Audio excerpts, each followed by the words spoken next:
अगर आप 2025 में ऑस्ट्रिया जो शेंजन जोन के अंदर है उसका प्लान कर रहे हैं, एक बात याद रख लें, ऑस्ट्रिया का स्टडी वीज़ा प्रोसेस तकरीबन 1.5 से 2 साल का टाइम ले लेता है। इस वीडियो में मैं आपको बता रहा हूँ कि क्या अगर आप ये 1.5 से 2 साल का इंतज़ार करते हैं तो ऑस्ट्रिया का स्टडी वीज़ा आपके लिए क्या वाकई में फ़ायदेमंद है। देखें, ऑस्ट्रिया के हवाले से जो सबसे बेनिफिट चीज़ है वो वहाँ की लो ट्यूशन फीस है। ऑस्ट्रिया का प्रोसेस पाकिस्तानी स्टूडेंट्स के लिए बहुत बेहतर था 2022 तक, 2023 तक या उससे पिछले सालों में। ऑस्ट्रिया के प्रोसेस के लिए आपका जो बजट है वो सिर्फ आपके पास तकरीबन 3 से 4 लाख का बजट हो तो आप ऑस्ट्रिया के अंदर जा सकते हैं। ये बजट आपका बैंक स्टेटमेंट के अलावा है। अब ऑस्ट्रिया में जो यूनिवर्सिटीज़ हैं वहाँ पे जो ट्यूशन फीस है वो सिर्फ तकरीबन 723 यूरो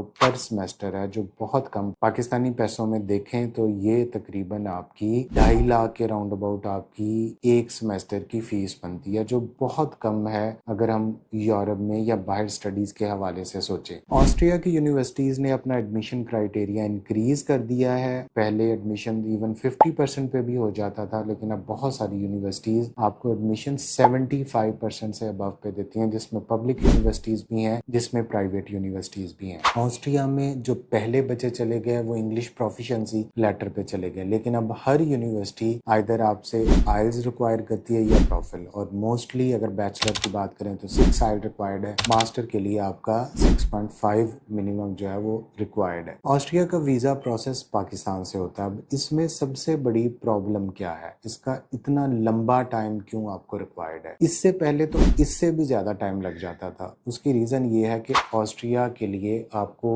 उनकी एम्बेसी से अपने एजुकेशनल डॉक्यूमेंट्स, अपना पुलिस क्लियरेंस सर्टिफिकेट, ये चीज़ें लीगलाइज करवानी पड़ती हैं। लीगलाइज एम्बेसी आपके डॉक्यूमेंट्स के ऊपर एक स्टैंप लगाती है। अब ऑस्ट्रिया की एम्बेसी पहले तो खुद इस चीज़ की अपॉइंटमेंट देती थी, अपॉइंटमेंट्स नहीं मिलती थी, उसमें बहुत ज़्यादा डिले था, लेकिन अब ये काम उन्होंने वीएफएस को दे दिया है। वीएफएस एक फैसिलिटेशन सेंटर है जहाँ पे जैसे आप यूके के डॉक्यूमेंट सबमिट करवाते हैं या बाकी एम्बेसीज के, तो वहाँ पे आपने अपॉइंटमेंट लेनी है और वहाँ पे अपने ऑस्ट्रिया की लीगलाइजेशन के लिए डॉक्यूमेंट सबमिट करवाने। अब इस लीगलाइजेशन की फीस भी उन्होंने बढ़ा के तकरीबन 36,800 जो है वो लीगलाइजेशन की फीस है, और 80 यूरो पर डॉक्यूमेंट, जो पाकिस्तानी तकरीबन 24 से 25 हजार बनते हैं, वो आपके पर डॉक्यूमेंट कॉस्ट आएगी जितने आप डॉक्यूमेंट्स लीगलाइज करवाएंगे। और ये प्रोसेस तकरीबन इस टाइम पे 5 से 6 माह के अंदर हो रहा है। मैंने आपको ये क्यों कहा कि 1.5 से 2 साल लग जाएगा, उसकी रीजन ये है कि अभी भी